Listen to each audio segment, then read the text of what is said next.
All right, Brian. 3, 2, 1. Welcome back, everybody, to the Don't Go Out There Horror Movie Review Podcast. Just want to thank all our fans and listeners. We really appreciate the support, and we're really excited about this episode tonight. We've got 2 new friends on the show, and we're going to talk about their movie they're producing. With us, we have Henk and Llewelynn, co-founders of the British-based production house Dark Matter Studios. They've accomplished nearly everything as independent filmmakers and have now signed a cinema deal with the U.S. and U.K. for their new independent horror film, The Unfamiliar. Henk, Llewelynn, thank you for joining us. How are y'all doing? Thank you very much, man. It's a pleasure to be here.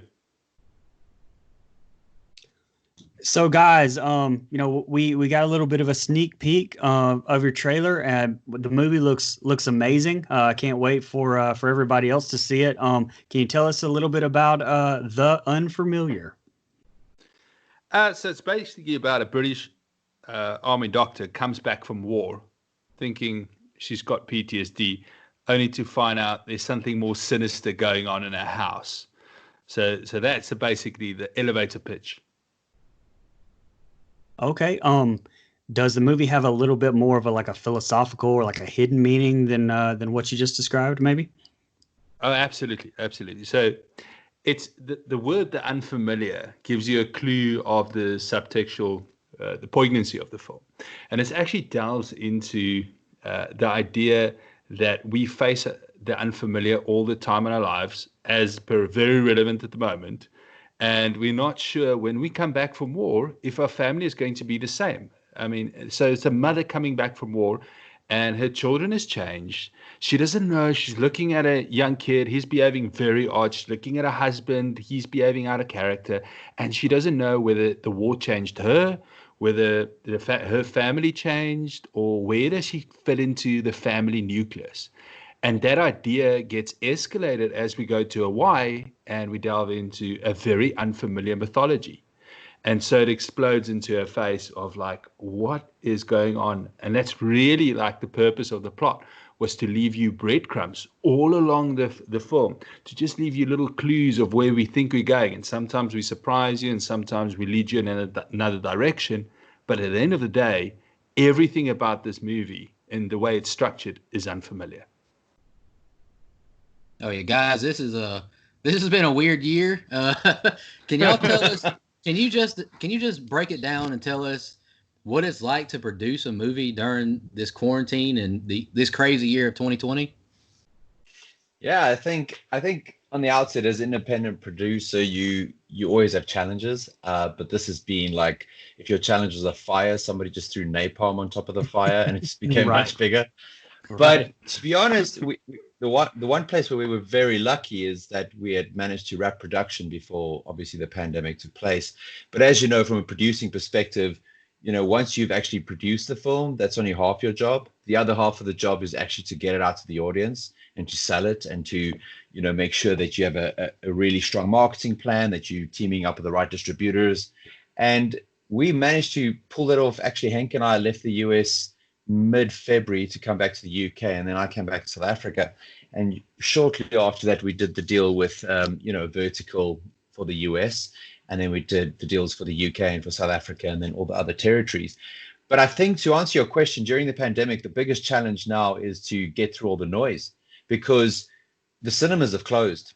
Cinemas are sporadically opening, but no one really knows what to do. They've done surveys. Some people don't want to go because they're afraid of the fear that the media has shown them. Other people want to go, but they're not sure if the numbers are going to be there. And then you've got the studios who have spent a lot of money, big budgets, big marketing, and you've got the independents who have, a range of different budget levels, which is us. But what has happened now is that everyone's attention is online. So that audience has moved from the cinema right onto their couch and subscribed to Netflix or Hulu or whatever their choice is. And now you've got to go, okay, fine. The good thing for myself and Henk, and what's exciting for us, is that we feel like we're sort of in a field now where we've all been given a hunting rifle and we're sort of going for the same game, because at the moment there's no competition on how many billboards you can get and how many adverts on the buses and stuff like that. Everything has gone online. So your message has to be so strong, to be so clear, and you have to get through all that noise and still get to that horror fan or that, that fan that wants to see the film and say to them, look, you're being presented with all of this, but we want you to watch ours first, and this is why.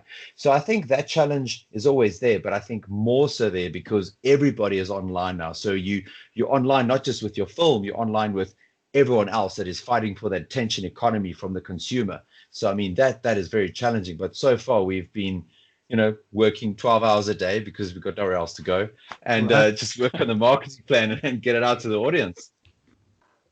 Absolutely. Speaking of the audience, I mean, you guys have had quite a journey. You're going from the comedy to the horror genre. Are there any similarities or any differences, between the two genres there? Yeah. So some of my first films were comedies, and it was teen comedies. It was so much fun looking back at it now. I really I don't know about you guys, but I really, really, really miss that time. Yes. Yeah, we just have fun, and so there were teen comedies, and I analyzed the timing kind of in retrospect because when I made them, and I wrote them, I was just in the moment writing these films for this market.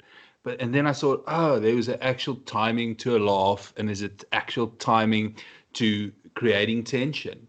And then I started realizing how much of that is similar in horror, where you create a scare, and you have a setup, punchline, and a laugh, and you have a setup, scare, in a horror film. But if you do the setup a little differently, you get an offbeat laugh if you're talking comedy, and then you get a offbeat sort of scare, which is sometimes scarier.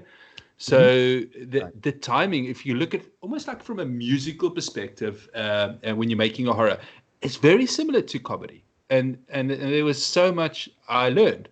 But of course, the genre and the way it translates, it's much more intensive in horror, that you actually need to know the filmmaking process behind it. When comedy, we can make a comedy like we're sitting here, and I can cut to you and cut back to me and maybe have establishing shot, and we can be funny as hell and people could watch it, like all the stand-up comedians you see. But in horror, you need so much of the medium. So it's such a medium-intensive film that you need the sum of all parts. You need music, you need score, you need every single performance to be in line and believable, and at the same time, you need the comedy of the timing of those scares to be 100% perfect for it to work. So in that way, it's more challenging. Yeah. Absolutely. Oh yeah, definitely. Can you tell us a little bit about casting of Jemima West in The Unfamiliar? Yeah, I mean the casting process is always it's either the most fun or the most challenging. We actually cast people from different countries, to be honest. I mean, even though the film was shot in in the UK, Jemima is a sort of Anglo French actress, lives in Paris, and then we've got Chris Dane, who's Danish, and then we have Harry Macmillan Hunt, who's the little boy. He's originally from Australia, and then we have Rebecca Hansen, who has a mixture of Scandinavian and Scottish ancestry. So it was nice to cast such a plethora of different people to the role. But I think the casting process for myself and Henk is always really fun because we go into this always together and quite close-knit as a team. He already knows, he has an idea of what he wants to go for. And then because we're both on the same page every time, that makes the process so much easier.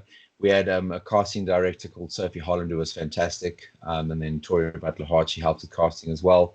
And with Jemima, the big thing was, what I always try my best to do is, I mean, obviously on the production side, I'm handling the finance and the logistics. I try and sort of get that out of the way as soon as possible and just get them to speak to Henk, because obviously as soon as the talent and the director speak to each other, that's where the sort of real chemistry comes. As soon as there's that Skype call or that coffee meeting where they go, okay, cool, this is my vision, this is my story. When that happens, and the cast member agrees, the rest is just negotiation, to be honest. Because a lot of times that it's so tough in our business, they sort of throw the carriage in front of the horse. It's like, let's talk money. And I'm like, well, we can talk it, but does he or she want to do it? Can we find that out first? Otherwise we're spending 2 or 3 weeks doing this dance and it's not even going to happen. So I try, and I know it's tough. I know why, because there's only so many actors and actresses in the world. So it's very difficult and they can't look at everything, but you've got to try and, as a producer, you've got to try and get through that noise as soon as possible and try and get the director and the talent in front of each other as soon as possible, because once they've made that agreement, then she'll know where her agent or manager can push and I'll know where we can push the budget. Then it makes it much easier. But that's always what I'm going for first, is just to let the director and the talent speak, because once that's done, the rest is just business. Absolutely. You briefly brought up Harry McMillan Hunt that plays the role of Tommy. What would you tell the audience about how his character differs from the quote unquote possessed kid trope that we've kind of gotten over the years in other horror movies? Yeah, I thought you guys might ask that, because it was like the horror trope to me is such an overused trope. Right. But at the same time, there's a way to misguide an audience with tropes. So the only thing I can give away at this point is that Harry McMillan Hunt is one of the most amazing actors I've ever worked with. And you always say, don't you work with children, don't work with animals. And we did both of those two things. And water. And water. Yeah, and water, exactly. So we did all three of those. But the thing with Harry McMillan Hunt is he's not what you expect. He's not. We're using him as a little bit of a misguiding force in the marketing, and also, but the way his journey develops is something truly unique. But at the same time, I look at the horror audience and I go, wow, I love that idea of a horror family. Like to me, we've been talking about it quite in length with Llewelynn and myself, and like this whole group of people, like really getting the genre and really delving deep into it.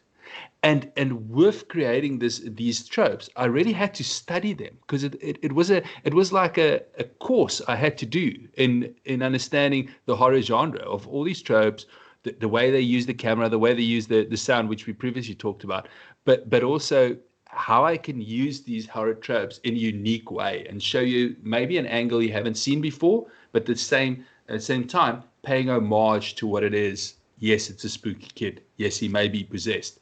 But in what way, in which way? That's the ingredient, right? Absolutely. Oh yeah, definitely. Can you talk to us a little bit about the Hawaiian mythological creatures in this film? That's kind of something different I haven't seen. Yeah. So it was a co-writer, Jennifer Nicole Stagg, that brought this really thick book, and she's quite an intellectual. And she brought this really thick book to me to read, which I started reading at some point, but luckily she read the entire thing and then summarized it for me. And it was really like intellectual. It was like this is my second language, this was big words. And she read the entire thing, and I looked at it after she presented it, and there was these Hawaiian mythology in that I've never met. I've never seen these characters. I've started Googling them afterwards, and I see, there's a Kaimoni, there's a Night Marcher, there's a Mugina. What does these characters mean? And they have these amazing rituals and amazing culture in Hawaii that I wasn't aware of. Because you think Hawaii, you think people are going to put like flowers around your neck and you're going to have a good time and you're going to sit in a hotel. But there's an entire world out there that some of us never get to see. And I think that delving into that was part of the fun of making the unfamiliar. Right. I mean, and I don't know how much you can tell us, but you just brought up the Night Marcher right there. Can you tell us, what that is a little bit? And I actually heard that there were, some real actual tours in Hawaii where you can meet one of those. So a Night Marcher is part of the Hawaiian mythology, that they actually think that if you see a Night Marcher, which you have to lie down, take off all your clothes, and not look it in the eye. That is actually what you have to do. Oh, okay. So this is it's a great first date experience to go on this tour, I think. so it might be nice, but so what happens is you go for these tours, and this guy takes you out. And it's obviously your ancestors, maybe a Night Marcher. And if your ancestors are Night Marcher, you're safe. You're okay. But if your ancestors, unfortunately, not a Night Marcher, and maybe you're not Hawaiian, and you go to Hawaii and you meet a Night Marcher and you don't lie down, you may die. They might kill you. So it's these ghosts that you can't come in their path. So they have a specific path, and they have blow torches, and they walk, and they do these ritualistic almost sighs and singing and drumming, and you hear them come, and there's lights and stuff, and then they walk towards you. And if you don't lie down or you don't get out of its path, you may die. And that is something that's very embedded in the Hawaiian culture. Wow, that's amazing. Hey, can y'all just tell us a little about how you came up with the design of the Oni Demon? That's more Llewelynn contributed to that quite richly, because the Hawaiian demon the Oni Demon was almost like a bird that was in distress. So imagine a bird's in distress and it's got all these feathers and it's always pulling its feathers because it's always hurting. It's always hurting. So that was the idea of the Oni Demon.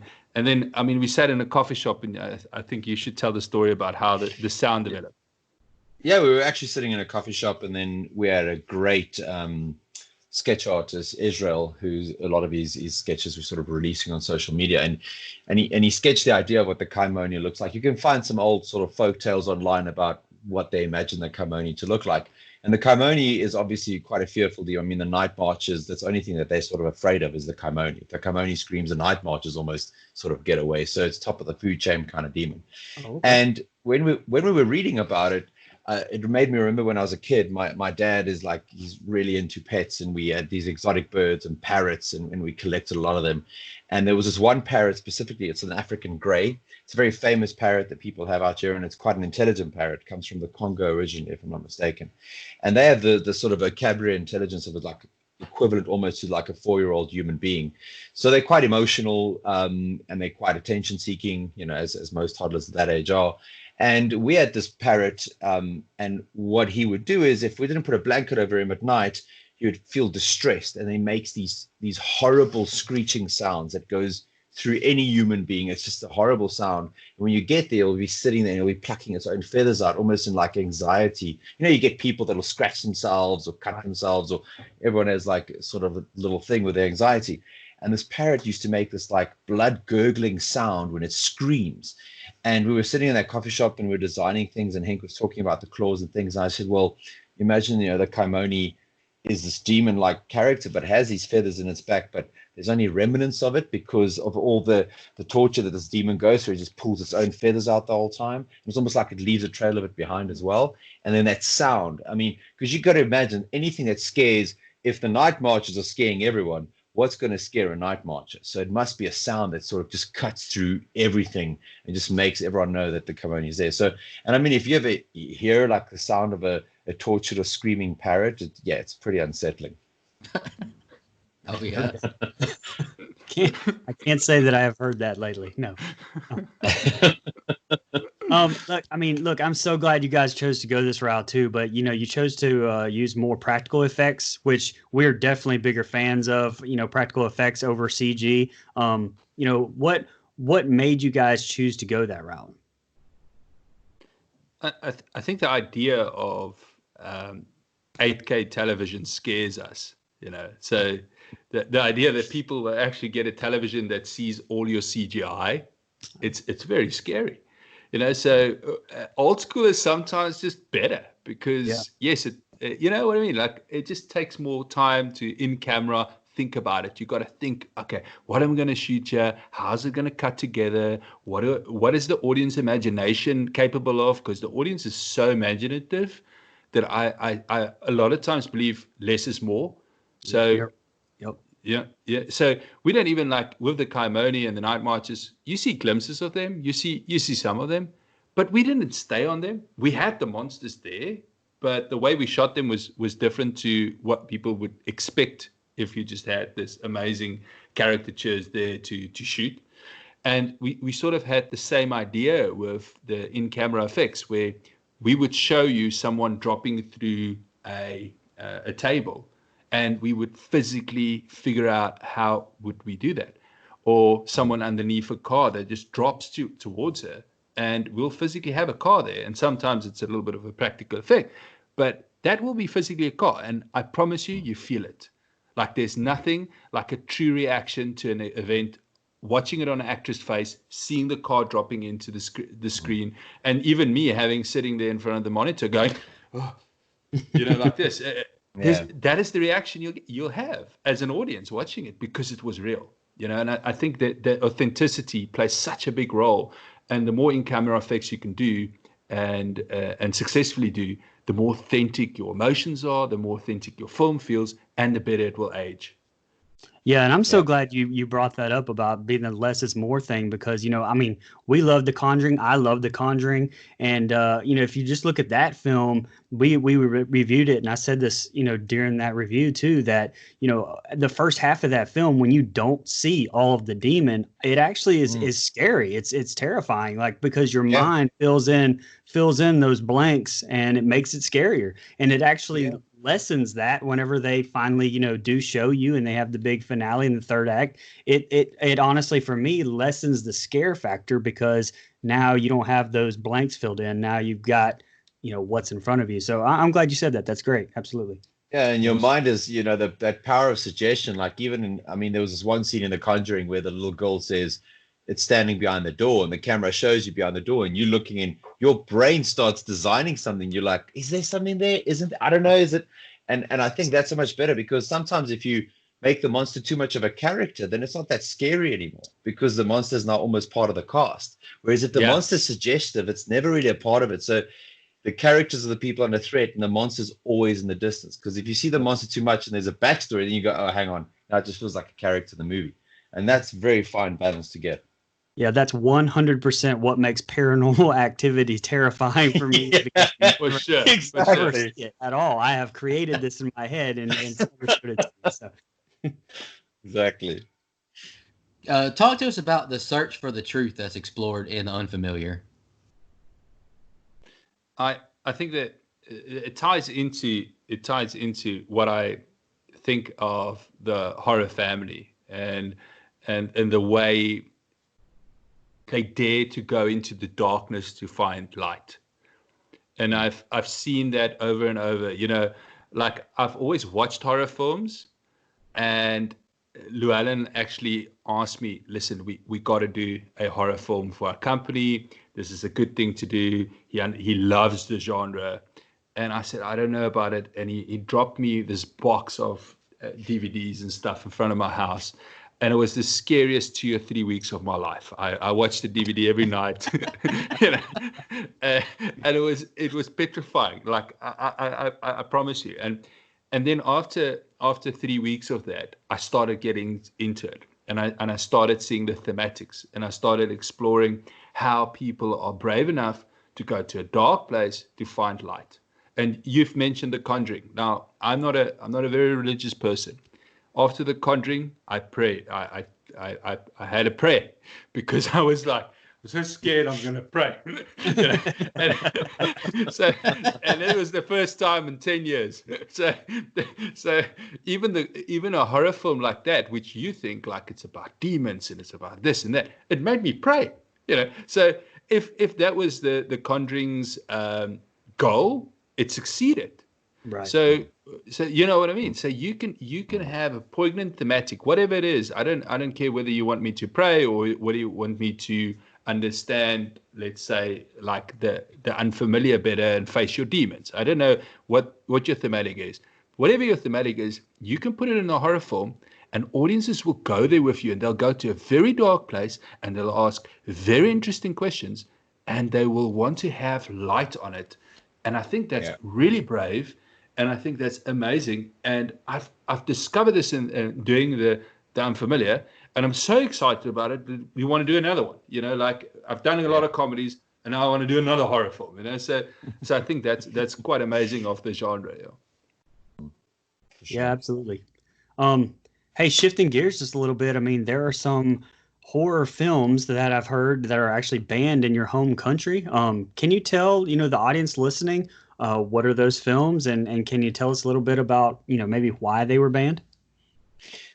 Yeah, that's actually a very good observation. I think obviously post 1994, the banning sort of stopped. There was a massive censorship drive in the country, and they used to ban everything from comedies like The Life of Brian to the cruising film from Tino, all the way to Clockwork Orange.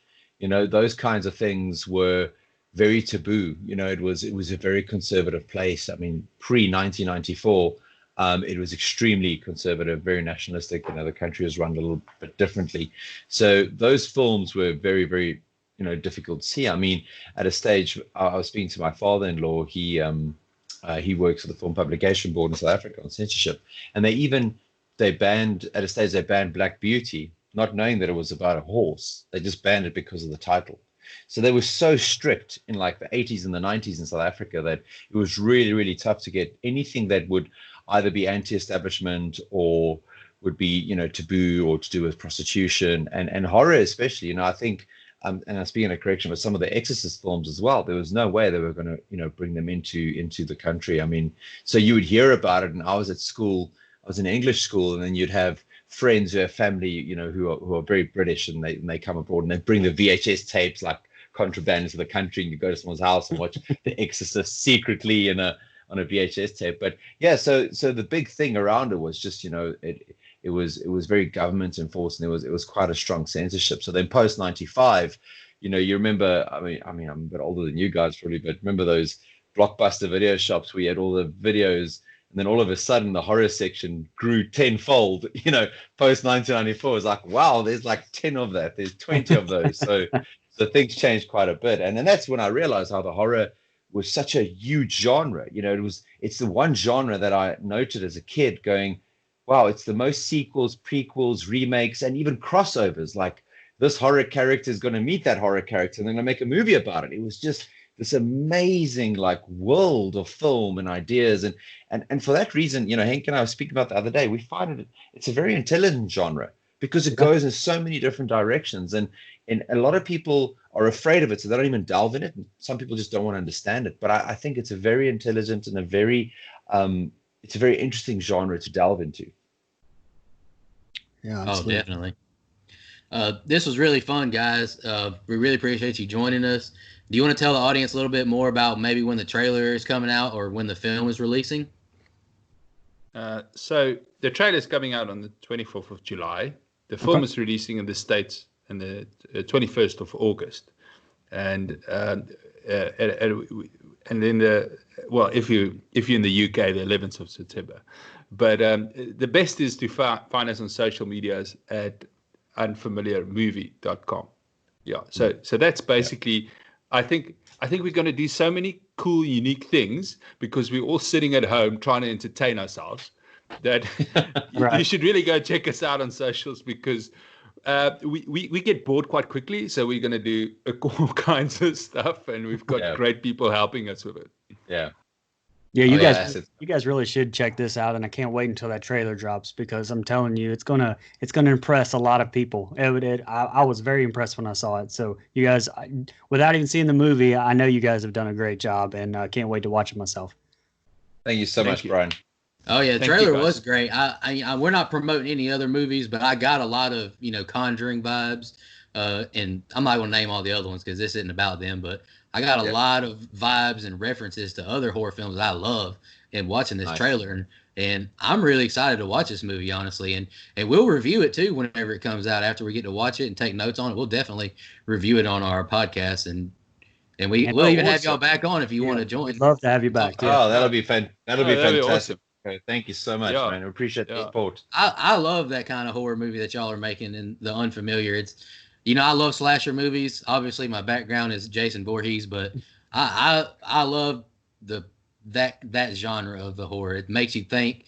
It's deeper than just a masked guy killing people. You have to think and pay attention, and I love that. And I'm honestly looking forward to watching this movie.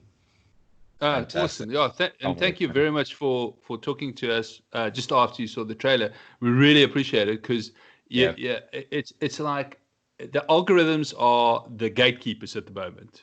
Right. You're right. All these, you know what I mean? Like they will either let you in or not. And these podcasts helps us so much because our name gets mentioned, our film gets mentioned, and we're just getting closer and closer to being important by the internet, and then we get seen. So we've made a film that we really believe in. We want to get it to the audience. So you guys really help us. Thank you very much for that. Yeah, that's been great. Really appreciate the support, guys. Oh, no problem. We really appreciate you joining us. Honestly, this was fun. Great. And do you guys mind maybe recording right now. If you guys, you don't have to if you don't want to, if you don't feel comfortable for it, but maybe just recording like an intro for the episode.